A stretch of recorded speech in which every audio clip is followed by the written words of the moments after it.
Now look, I want you to sit with me for a minute because what happened just hours ago in Washington carries weight that most Americans haven't fully grasped yet. President Trump has fired the Navy's top leader, Secretary of the Navy John Phelan. You know, folks, every now and then a moment comes along that tells you where the country's headed. And this one stopped me cold.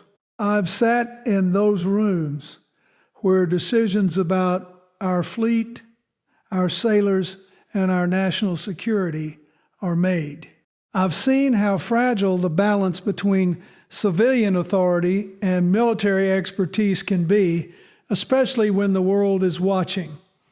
And let me tell you something, removing the civilian head of the Navy in the middle of rising tensions with Iran, right as reports swirl about potential trouble in the Strait of Hormuz, is not just a personnel shakeup. It is a signal, and what it really means for our readiness, our alliances, and the institutions that keep our military strong goes far deeper than the headline. We'll come back to that in a moment. But first, let's be clear about exactly what we know.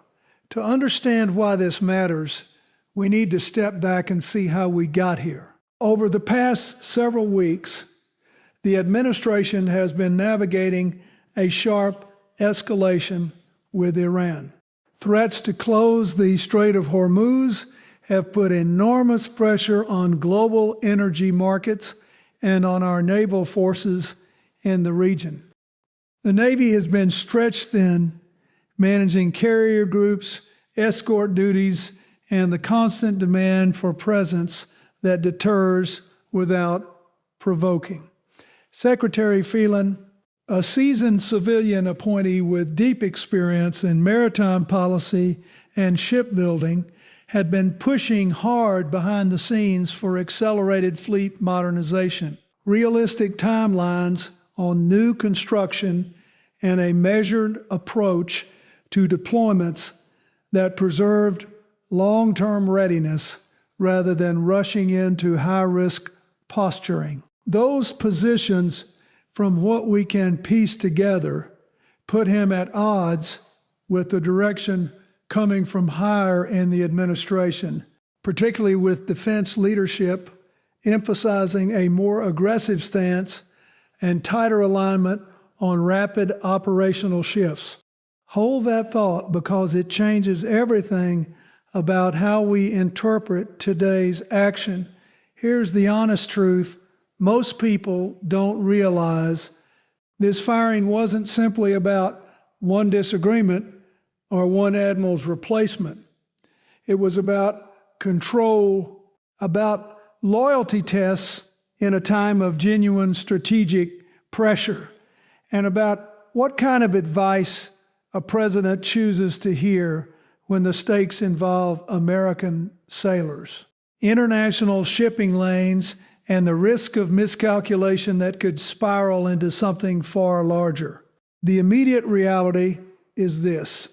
Late yesterday, the White House announced that Secretary Phelan had been relieved of his duties effective immediately.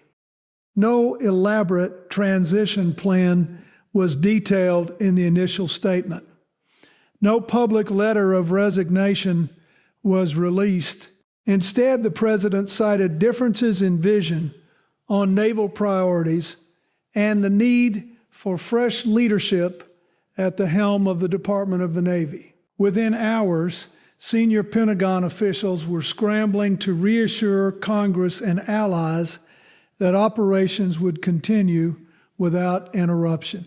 But anyone who has watched these institutions for decades knows that sudden leadership vacuums at the top, especially in a service already managing multiple high-tempo missions, create friction that cannot be papered over with press releases. Let me walk you through this carefully. The Secretary of the Navy is not some figurehead. He oversees the entire civilian side of the Department of the Navy, including policy on shipbuilding, acquisition, personnel, and the strategic posture that supports our combatant commanders. In a moment of heightened alert with Iran, that role becomes the crucial bridge between the White House's policy goals and the operational reality of a fleet that must remain ready for anything, from freedom of navigation patrols to full crisis response. Reports indicate Secretary Phelan had raised concerns about the pace of certain shipbuilding programs, delays that have left our industrial base strained and our future force posture vulnerable. He had also reportedly advocated for maintaining clear channels of professional military advice rather than layering political litmus tests on top of operational planning. Those are not radical positions. They are the kind of steady, institution-minded counsel every president needs, even when he disagrees with parts of it. And this is where things start to get complicated, because when you remove that voice in the middle of a live geopolitical standoff, you don't just change one person at the top, you send a ripple through every level of the chain of command. Now let's talk about the institutional and structural layer here, because this is the part that casual headline readers often miss. Civilian control of the military is one of the bedrock principles of our republic. It is enshrined in law and tradition for very good reasons. The Secretary of the Navy exists to ensure that military advice is translated into coherent policy while protecting the uniformed services from becoming instruments of partisan politics. When a president fires a senior civilian leader during an active period of tension, the signal travels far beyond the Pentagon. It tells the officer corps that alignment with the administration's immediate preferences may matter more than candid professional judgment. It tells our allies, from NATO partners to those in the Indo-Pacific, that American leadership may be more volatile than steady. And it tells adversaries like Iran that internal American discord could create openings for testing our resolve. The facts matter here. Our Navy is already operating at a high operational tempo. Shipbuilding backlogs have been a documented challenge for years. Readiness metrics for surface combatants and submarines require sustained, non-political focus if we are to maintain deterrence. Replacing the top civilian steward right now risks injecting uncertainty precisely when clarity and continuity are most needed. I have sat in those rooms, folks. During my own time in office, we faced moments of real strain with adversaries, Bosnia, Kosovo, and the early days of counterterrorism operations. I knew then, as every president learns, that you do not strengthen the military by weakening the institutions that give it direction and accountability. You strengthen it by demanding excellence, by listening to expertise even when it delivers uncomfortable truths, and by preserving the norm that personnel decisions at this level are made with the long-term health of the force in mind, not the short-term optics of the new cycle. What happened today deviates from that pattern in a way that feels uncomfortably familiar from other recent episodes. It is the kind of move that prioritizes personal loyalty over institutional ballast. And that choice carries consequences that compound over time.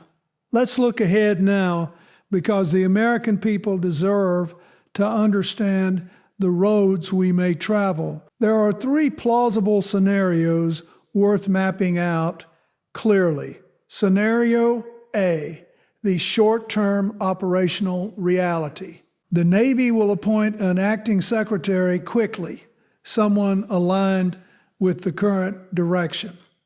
And day-to-day missions will continue, but the transition itself will consume time and attention. Key decisions on shipyard contracts, maintenance schedules, and deployment rotations that were in the pipeline may get delayed or revisited. In the middle of Iran-related tensions, even a few weeks of internal recalibration can matter. Our sailors and officers are professionals. They will execute their orders. But they also notice when the civilian leadership above them is in flux. And that can subtly affect morale and trust up and down the ranks. Scenario B, the signal to allies and adversaries. Iran and others will be watching closely. A sudden leadership change at the top of the Navy during a moment when the Strait of Hormuz is in play can be interpreted, rightly or wrongly, as evidence of American distraction or internal division. That perception can embolden risk-taking by hostile actors. It can also worry partners who rely on the steadiness of U.S. naval power projection. We have worked for decades to build the kind of alliance credibility that says our commitments outlast any single administration. Moves like this test credibility in ways that are hard to repair quickly. Scenario C, the longer-term precedent. This is the one that should concern every citizen who cares about constitutional norms. Once you normalize the rapid firing of senior civilian defense officials over policy disagreements or perceived lack of personal alignment, you change the incentive structure inside the Pentagon. Future officers and civilian appointees may self-censor. Professional advice may become more tempered, more politicized. The institutional memory and expertise that take years to build can erode, and over time, that weakens the very foundation of civilian control. Because effective control requires respect for the expertise that civilians are supposed to direct, not replace at will. We've seen this pattern before in our history, and it has never strengthened the republic. And this is where the deeper meaning settles in. What nobody is saying out loud yet is this. The real issue is not whether a president has the legal authority to make personnel changes. Of course he does. The issue is the judgment exercised in the timing and the rationale. When you fire the Navy's top leader amid active tensions that could involve American forces, you are not merely exercising authority. You are rolling the dice on readiness and deterrence at a moment when the world cannot afford miscalculation. The institutional layer here is crystal clear. Our military works best when civilian leaders provide strategic direction while respecting the professional judgment of the services. Politicizing those relationships does not make us safer. It makes us more brittle. It turns a strength, our tradition of nonpartisan military service, into something fragile and uncertain. Most Americans went about their day-to-day without realizing how directly this touches their lives. Higher fuel prices if shipping lanes are threatened. The cost of maintaining global stability that keeps grocery shelves stocked and supply chains moving. The quiet confidence our allies feel when they know American naval power is steady and competent. These are not abstract concerns. They are the practical consequences of leadership choices made in the heat of the moment. The honest truth is that governance is not a reality show. It is the serious, often unglamorous work of protecting the Republic's interests across administrations. When we treat senior national security posts as extensions of political loyalty tests rather than offices of public trust, we weaken the very institutions that have kept us secure for generations. So, what does this mean for the American people? It means we must insist on better. It means we cannot outsource our vigilance to pundits or cable panels. The higher principle at stake here is the integrity of civilian-military relations and the constitutional order that keeps power in check. This issue does not belong only to politicians in Washington. It belongs to every citizen who understands that strong institutions are what separate a stable democracy from chaos. Converting that understanding into action is our civic duty. Paying attention, demanding transparency in defense policy, supporting leaders who put readiness above spectacle, and holding everyone accountable to the same standards of seriousness that our sailors and soldiers deserve. We can still get this right, but only if the public insists on it.